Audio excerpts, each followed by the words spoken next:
आत्मा के बारे में बात कर रहे थे। आज हम लोग एक पवित्र आत्मा और हमें क्या सिखाती है इसके बारे में बात करेंगे।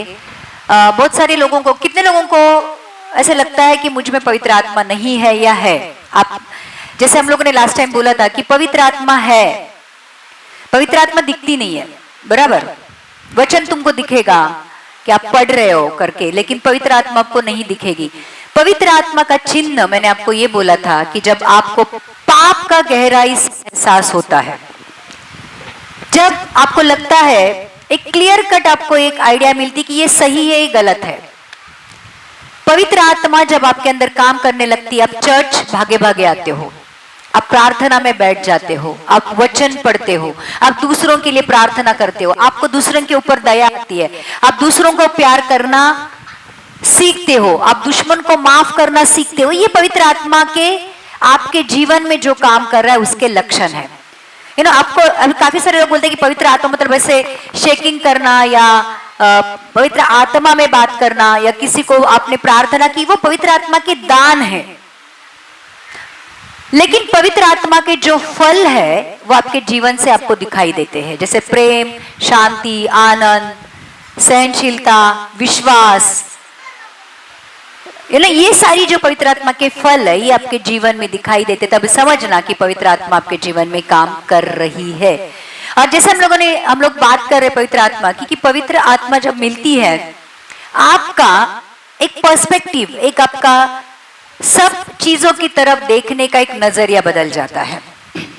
जैसे एक समझो कि पहले हम पृथ्वी की औलाद थे, जैसे हम लोग आदम की संतान थे, तो हम लोग आदम की संतान होने की वजह से मिट्टी से बनाए गए थे, बराबर? मिट्टी का पुतला बनाया, उसके अंदर परमेश्वर ने अपनी सांस फूकी। तो जब आदम ने पाप किया तो आदम से पृथ्वी के बारे में ही सोच रहा था। लेकिन जब हम यीशु मसीह के ऊपर विश्वास करते हैं, अब हम किसकी संतान बनते हैं?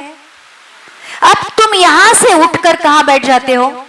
स्वर्गीय स्थानों में बैठ जाते हो।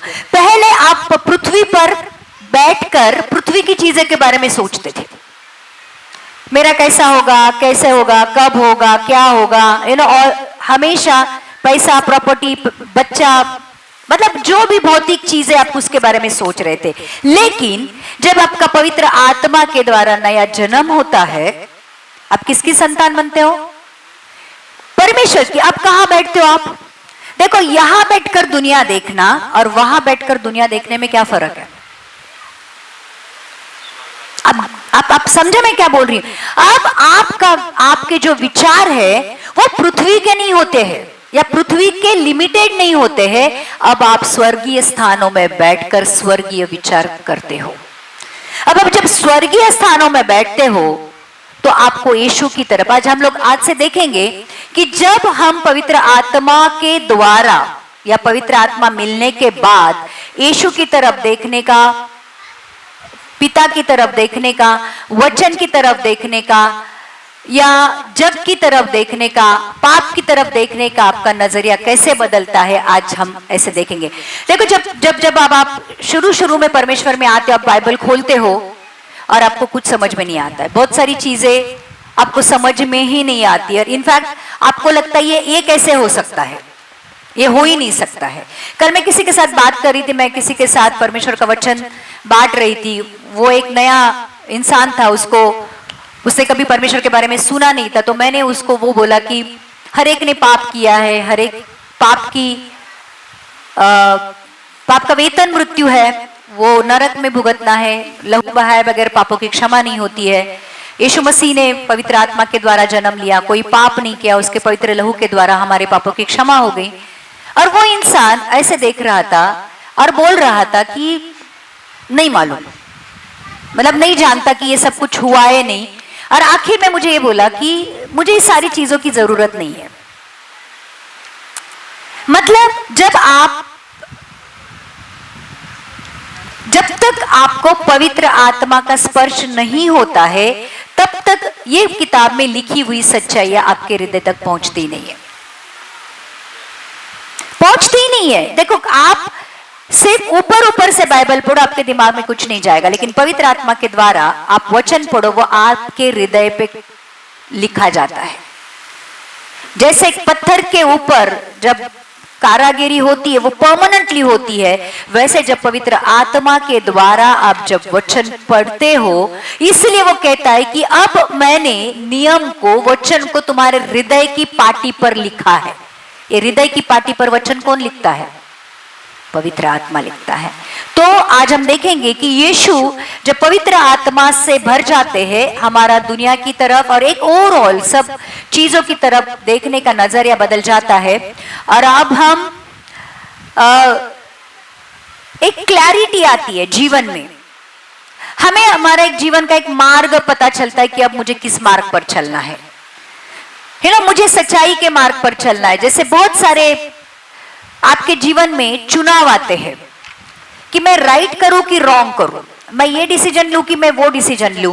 लेकिन जो पवित्र आत्मा आपके हृदय में डाला गया है वो कहता है ये राइट है, या जैसे लिखा है यशायाह की किताब में कि आपको पीछे से आवाज आएगी यही रास्ता है, इसी पे चल, राइट या लेफ्ट में मुड़ना नहीं।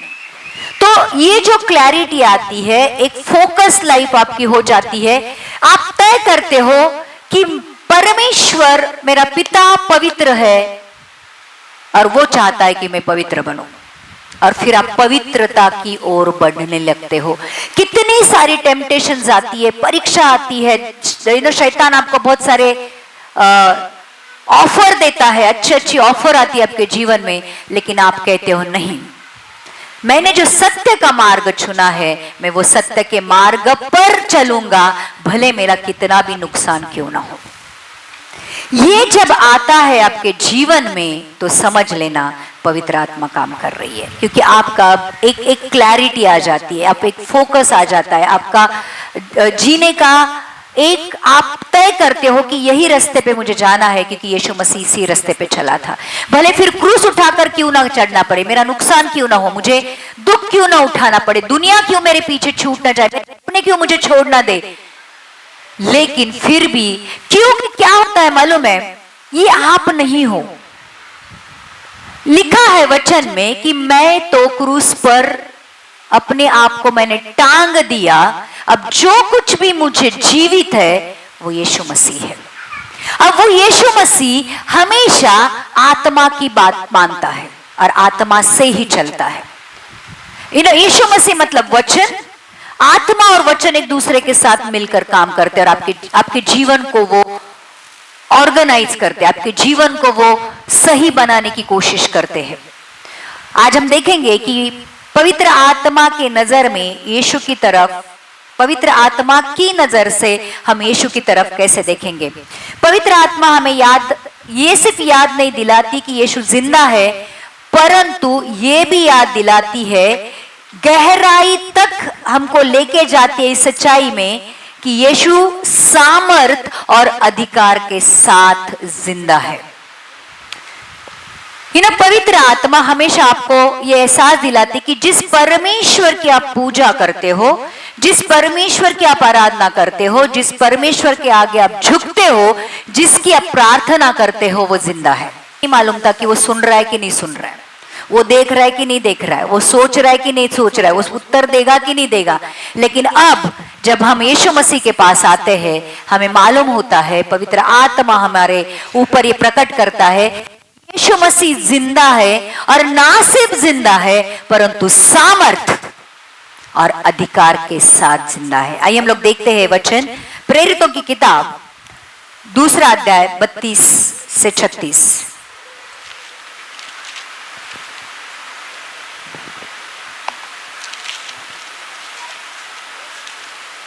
इसी यीशु को परमेश्वर ने जिलाया जिसके हम सब गवाह है। इस प्रकार परमेश्वर के दाहिने हाथ से सर्वोच्च पद पाकर और पिता से वह पवित्र आत्मा प्राप्त कर जिसकी प्रतिज्ञा की गई थी, उसने ये उल्लेख किया है जो तुम देखते हो, तो स्वर्ग पर नहीं चढ़ा, परंतु वो आप कहता है, प्रभु ने मेरे प्रभु से कहा, दाहिने बैठ। तो यहां पे क्या लिखा है देखो, इसी यीशु को परमेश्वर ने जिलाया जिसके हम सब गवाह। ये पतरस कहता है, पतरस ने यीशु मसीह को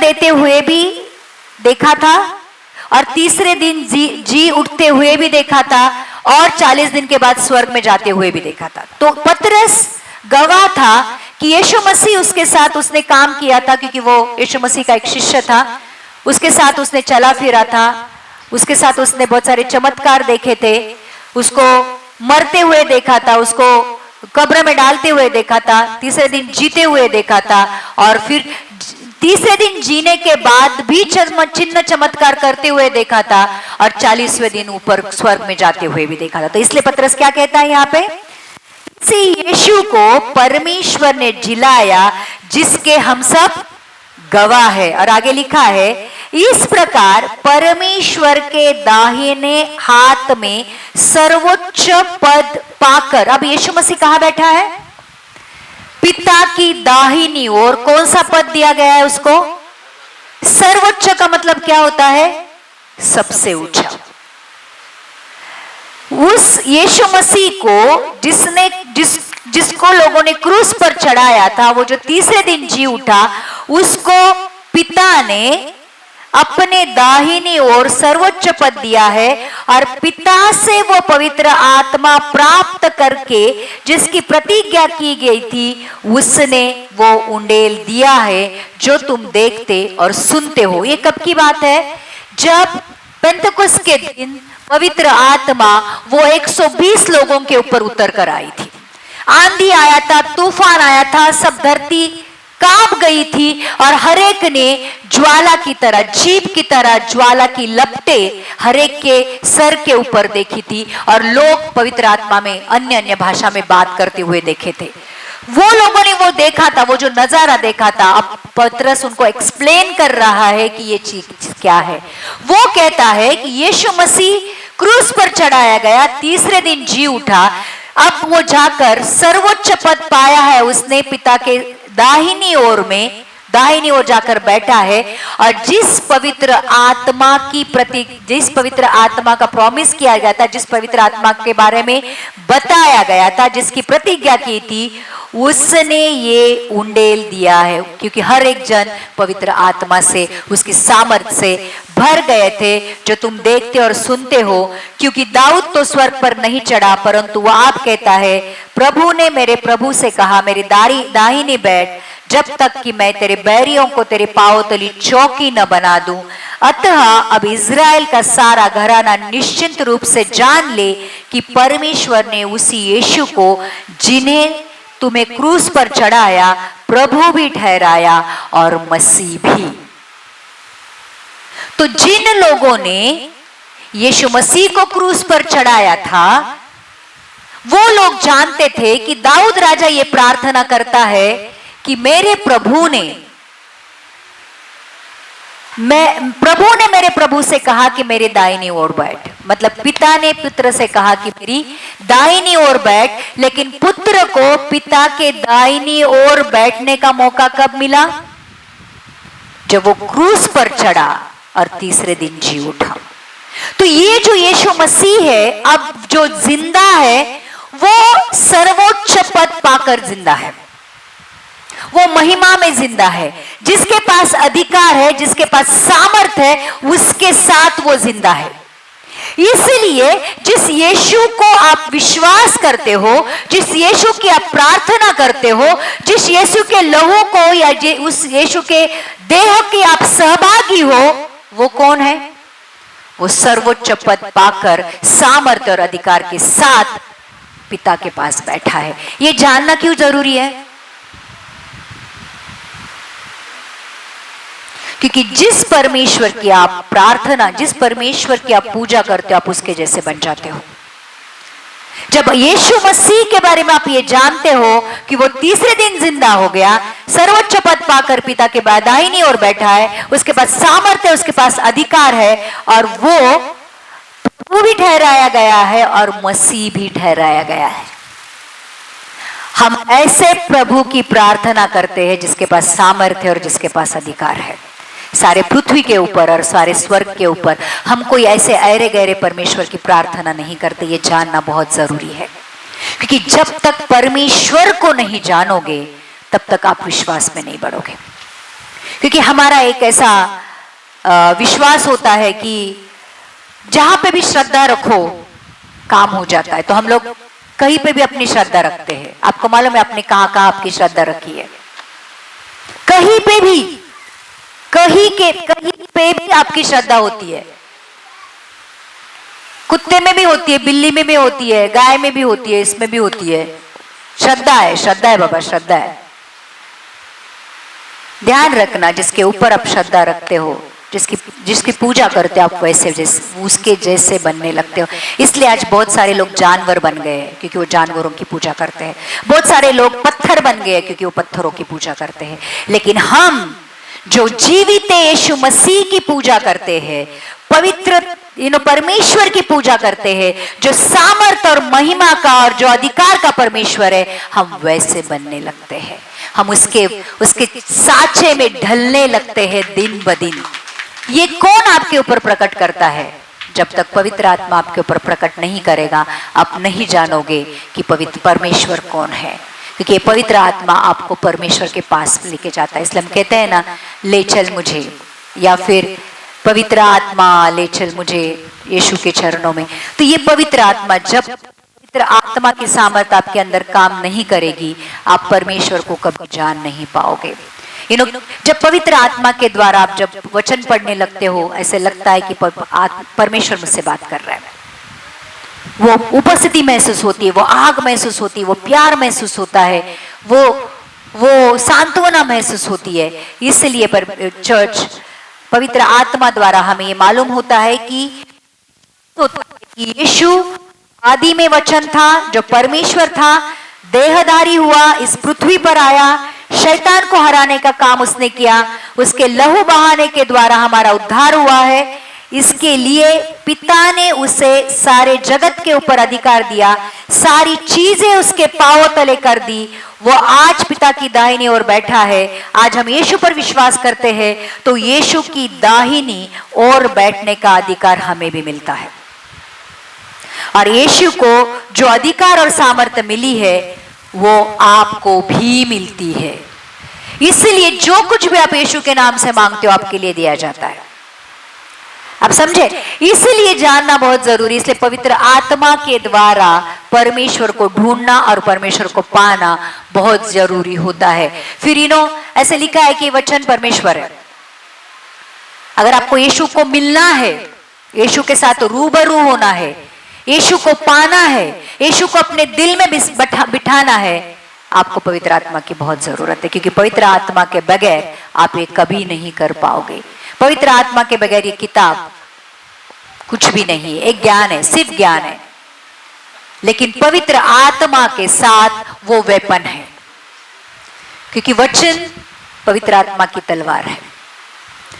अगर आप ऐसे ही वचन पढ़ोगे तो वो सिर्फ काली स्याही है, आप एक नॉर्मल बुक है आपके लिए। लेकिन पवित्र आत्मा के द्वारा, पवित्र आत्मा के सामर्थ्य से जब वो आप पढ़ते हो, वही आपके हाथ में एक शस्त्र बन जाता है। आमीन। आइए हम लोग परमेश्वर की तरफ देखने का नजरिया हमारा पवित्र आत्मा की वजह से कैसे बदलता है, हम देखेंगे। हमें परमेश्वर के प्रेम की सच्चाई और गहराई पवित्र आत्मा के द्वारा महसूस होती है। ध्यान रखना, जब मैं जैसे अगर यीशु की ही बात की जाए, तो जब हम पढ़ते हैं कि यीशु मसीह को पकड़वाया गया, यीशु मसीह को बहुत सारे जजों के सामने, राजाओं के सामने पेश किया गया, उसको इंसल्ट किया गया, उसकी बहुत अपमान किया गया, उसके मुंह के ऊपर थूका गया, उसको चाटे मारे गए, उसके सर के ऊपर कांटों का ताज रखा गया, उसके पीठ के ऊपर कोड़े बरसाए गए, उसको वही लहू लुहान हालत में अपना क्रूस उठाकर जहां पे उसको क्रूस पर देना था वहां पर चलाया गया, उसके हाथों पैरों में खीले ठोके गए और आखिर में वो मरा है कि नहीं देखने के लिए उसके छाती में भाला भोंका गया। तो ये नॉर्मल कहानी है, आप अगर नॉर्मली सुनोगे आपको इतना टच नहीं होगा। लेकिन यही कहानी अगर पवित्र आत्मा आपको प्रकट करेगा, आपके आंखों के सामने यीशु मसीह के साथ क्या हुआ था वो पूरा आएगा और आपकी आंखें आंसुओं से भर आएगी। आप जो दर्द यीशु मसीह ने महसूस किया वो दर्द आपके दिल में महसूस होगा और आप जानोगे कि पाप की कीमत कितनी बुरी है। पाप का कितना बड़ा भुगतान करना पड़ता है जो मुझे करना नहीं पड़ेगा, लेकिन मेरे यीशु ने उस क्रूस पर किया है। फिर आपको पाप करने की इच्छा नहीं होगी, क्योंकि आपको मालूम है कि आपके पाप के बदले किसी और ने भुगता है और कितनी खतरनाक चीजें उसने उस क्रूस पर सहन की है। ये जब जानोगे, ये जो सच्चाई आपको गहराई तक जाएगी आपके, तब आप प्यार को महसूस करोगे। यीशु मसीह को आपके लिए कितना प्यार है और पिता को आपके लिए कितना प्यार है। अपने खुद के पुत्र को क्रूस पर मरते देखना, देखो यीशु पिता का इकलौता पुत्र था, बराबर। अगर तुम्हारे बच्चे को कौन आके दो मारता है या दो गाली देता है, आपको क्या होता है अंदर से? क्या होता है? जितना गुस्सा बच्चे को नहीं आता है उतना गुस्सा आपको आता है। आता है कि नहीं आता है? अब जाके धड़ाधड़ अगर कोई तुम्हारा बच्चा अगर आके तुमको बोलता है कि मम्मी मम्मी उसने मुझे मारा, आप तुरंत तो बच्चे को पकड़ते हो और उसके घर पे जाते हो, किसने मारा किसने मारा ढूंढते और उसको दो लगा के देते हो। ध्यान रखना, वो पिता बैठा है ऊपर, उसके बच्चे ने कुछ नहीं किया है, फिर भी वो देख रहा है ऊपर से कि यीशु मसीह जो उसका इकलौता पुत्र था उसके ऊपर कितना जुल्म ढाया गया है, और वो अपनी आंखों से देख रहा है कि उसका जो क्रूस पर जाना है, और फिर आखिर में सारे मानव जाति के सारे पाप जब क्रूस यीशु मसीह के ऊपर लादे गए, यीशु मसीह उस समय हमारे लिए पापी बन गया। और फिर क्योंकि पिता पाप को देख नहीं सकता है, पहली बार इतिहास में जब से ये जो सनातन परमेश्वर है, आदि में वचन था, वचन परमेश्वर के साथ था, वचन परमेश्वर था, आदि में पता नहीं कब आदि था, जब से ये पुत्र परमेश्वर के पास था, वो कभी अलग नहीं हुए थे। हमारे लिए, हमारे पापों के लिए पिता ने अपने पुत्र से मुंह मोड़ दिया, और फिर पिता भी तड़प रहा था और पुत्र भी तड़प रहा था। और लिखा है, उस दिन हम लोगों ने बाइबल कॉलेज में हमको सिखाया गया कि वो दुख क्या होता है मालूम है? अगर आपकी चमड़ी आपके मांस से जब अलग की जाती है तो कितना दुख होता है, वैसा दुख उनके हृदय में था जब पिता और पुत्र एक दूसरे से अलग हो गए थे। इसलिए वो कहता था कि हे पिता तूने मुझे क्यों त्याग दिया।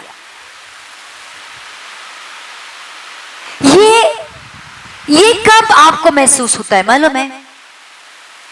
नहीं तो ये कहानी है, एक कहानी है, आपको कुछ महसूस नहीं होता है, लेकिन जब पवित्र आत्मा आपके अंदर काम करता है वो चीजें आपके सामने जीवित हो जाती है, और फिर आपको समझ में आता है कि पाप मैंने किया, सजा मेरे प्रभु ने भुगती है। और फिर सजा को देखकर आप पाप करने की इच्छा नहीं होती है, वो अंदर से आता है। फिर आपको ये नहीं कहना पड़ता है कि झूठ मत बोल, चोरी मत कर, किसी को दिल मत दुखा, किसी को बुरा मत कहे, ये आपको बोलना नहीं पड़ता है। वो अंदर से कन्विक्शन आता है कि मुझे ये नहीं करना है, क्योंकि इसकी बहुत बड़ी सजा मेरे यीशु ने उस क्रूस पर भुगती है। मुझे करने का कोई अधिकार नहीं है और मुझे वो करना भी नहीं है। चर्च, ये पवित्र आत्मा का काम है, क्योंकि पवित्र आत्मा है, वो परमेश्वर की आत्मा है, और वो उसकी पवित्रता आपके जीवन में लेके आती है और आपको दिन ब दिन पवित्र बनाती है। सिर्फ एक ही चीज है, और वो चीज ये है कि आपको उसकी सुननी है। जब वो कहती है किसी को जाके माफी मांग, जाओ और माफी मांगो, किसी को माफ कर दो, किसी के लिए प्रार्थना करो, किसी को जाके किसी को जरूरत है उसकी जरूरत पूरा करो, वो करना है। क्योंकि जैसे हम लोगों ने संडे को देखा था कि आप जगत की ज्योति हो, आप पृथ्वी के नमक हो, आप में वो स्वाद भी होना चाहिए, आप में वो प्रकाश देने की क्वालिटी भी होनी चाहिए। देखो, मसीह जीवन इजी नहीं है, एब्सोल्युटली इजी नहीं है। क्रूस उठाकर चलना इजी नहीं है। इसलिए बहुत कम लोग हैं जो क्रूस पर मिली हुई आशीष चाहते हैं। क्रूस पर मिली हुई चंगाई, हाँ, यीशु मसीह के कोड़े खाने से मुझे चंगाई मिली है। यीशु मसीह मेरे लिए क्रूस पर गरीब बन गया, उसकी अमीरी से उसने मुझे अमीर कर दिया। मेरे सारे श्राप उसने ले लिया, जो काट पर टांगा जाता है वो श्रापित है, मेरे सारे श्राप उसने ले लिए। मेरी बीमारी ली, मेरी गरीबी ली, मेरा पाप ले लिया, उसके बदले उसकी पवित्रता दे दी, मेरी मृत्यु तक ले ली, मुझे अनंत काल का जीवन दिया। जो मिलाए मिलने में बहुत अच्छा लगता है। सब कुछ तो उसने किया, मुझे अभी कुछ बाकी ही नहीं है, क्योंकि पूरा किया है। वो मरते हुए क्या कह के गया? पूरा हुआ, मेरे लिए सब कुछ पूरा किया, अभी मुझे कुछ करने की जरूरत ही नहीं है। नहीं, अगर सिर्फ आशीष के पीछे भागोगे उद्धार से हट जाओगे। अगर उद्धार में बने रहना है, क्रूस उठाकर चलना पड़ेगा। और क्रूस उठाना आपकी और मेरी सामर्थ की बात नहीं है। यीशु मसीह भी जब इस पृथ्वी पर चल रहा था, वो पवित्र आत्मा के सामर्थ्य था। क्योंकि मनुष्य जीवन अगर आत्मिक लेवल पर जीना है, परमेश्वर के क्वालिटी के, मतलब परमेश्वर के स्टैंडर्ड को लेकर जीना है, आप आपकी इच्छा से नहीं चल सकते हो, आपकी सामर्थ्य से नहीं चल सकते हो। आपको उसके लिए परमेश्वर की सामर्थ्य की ही जरूरत है। और इसलिए वो सहायक आपके लिए दिया गया है, ताकि आपका क्रूस उठाकर आप चल सको। और हर दिन उठाना पड़ता है, हर दिन, हर वक्त चॉइस है, ये करूं कि नहीं करूं, ये सोचूं कि नहीं सोचूं, माफ करो कि नहीं करूं, मदद करो कि नहीं करूं, प्रार्थना करो कि नहीं करूं, बाइबल पढ़ो कि नहीं पढ़ूं, चॉइस है। लेकिन जब उसकी सुनते हो, जो आपके दिल में प्यार की आत्मा डाला गया है, आपकी जीवन पूरी तरह बदल जाता है। आपको दुनिया से प्यार नहीं रहता है, आप सिर्फ उससे प्यार करते हो। और आप ये जानते हो, देखो, यीशु मसीह जब इस दुनिया में था, उसने कभी फिक्र नहीं किया कि मैं क्या खाऊंगा, क्या पीऊंगा, कहाँ सोऊंगा, कभी भी नहीं। क्योंकि वो पूरी तरह अपने पिता के ऊपर निर्भर होकर जिंदगी जी रहा था। आपके लिए भी वही होता है। वो कहता है कि अपने सारे बोझ मेरे ऊपर डालो, क्योंकि मुझे तुम्हारा ख्याल है, मैं तुम्हारी चिंता करता हूं। आप अपनी चिंता करना छोड़ देते हो। आपको दुनियादारी की चीजों में इंटरेस्ट नहीं होता है, क्योंकि दुनिया से दोस्ती परमेश्वर से बैर है। आपको अंदर से मालूम है, इनसे दोस्त करूंगा तो इससे बैर करूंगा, और मुझे उससे बैर नहीं करना है, मुझे उससे एक पल के लिए भी अलग नहीं होना है। और फिर आप दुनिया को छोड़कर परमेश्वर के साथ जुड़ जाते हो, और ऐसे जुड़ जाते हो जिसने यीशु मसीह के और पिता के प्रेम को महसूस किया है अपने दिल में। उसकी उपस्थिति से जब आप भर जाते हो, दुनिया की किसी भी चीज में आपको इंटरेस्ट नहीं आता है। कितनी भी अच्छी चीजें आपके सामने रखो, आपको अच्छी नहीं लगती है, क्योंकि वो जिसने स्वर्गीय चीजों का स्वाद चखा है, उसको पृथ्वी की चीजों में कहीं पे भी इंटरेस्ट नहीं आता है। चर्च, वो पवित्र आत्मा की सुनो, और नहीं मिली है तो मांगो कि मुझे वो आत्मा दे परमेश्वर, जिसके द्वारा तू चल रहा था। क्योंकि लिखा है, जो आत्मा से चलाए चलते वही परमेश्वर के पुत्र है। फिर आप कितना भी अपनी शक्ति सामर्थ्य से करो, लोग हजारों का चर्च चलाते हैं, लोग हजारों की मीटिंग लेते हैं, लोग बहुत बड़े बड़े उपदेश करते हैं, लेकिन वो खाली होता है, उसमें कोई जान नहीं होती। जान सिर्फ एक ही चीज लाती है, और वो है वचन। फिर एक भी वचन अगर पवित्र आत्मा के सामर्थ्य से जाता है, लोगों की जिंदगी बदल देता है। लेकिन ऐसे आप दिन भर भी सुनते रहोगे, सब ऊपर से जाता है। इसलिए परमेश्वर के जब भी वचन खोलते हो, जब भी वचन सुनते हो, प्रार्थना करो कि परमेश्वर पवित्र आत्मा की सामर्थ्य दे, पवित्र आत्मा की दृष्टि दे, क्योंकि मुझे ऐसे दिखाई नहीं देता है।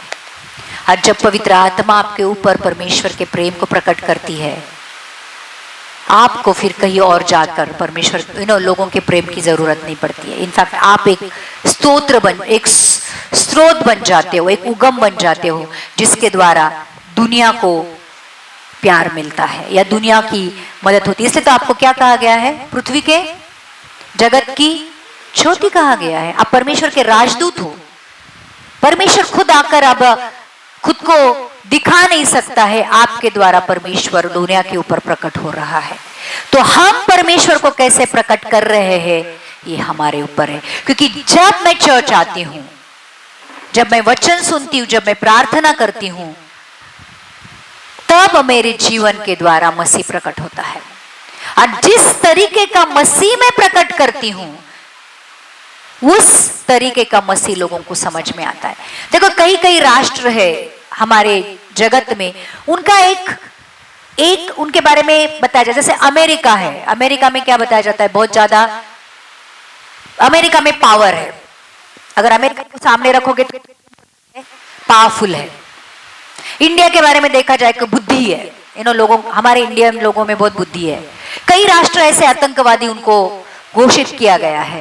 तो जो भी लोग जहां पे भी जाते हैं, वो राष्ट्र को रिप्रेजेंट करते हैं। जब इंडिया जाते, इंडियन जब बाहर देश जाते हैं, तो लोगों को देखने का तरीका बहुत अलग होता है।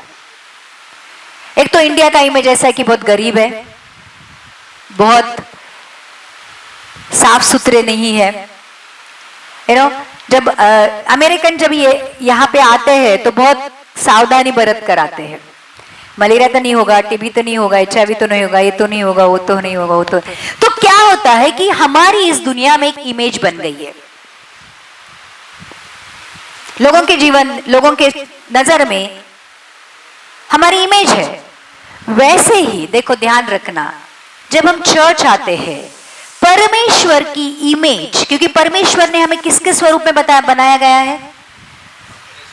हमें परमेश्वर के स्वरूप और समानता में बनाया गया है। अब परमेश्वर का स्वरूप आप दुनिया को कैसे प्रकट करते हो, आपके ऊपर है।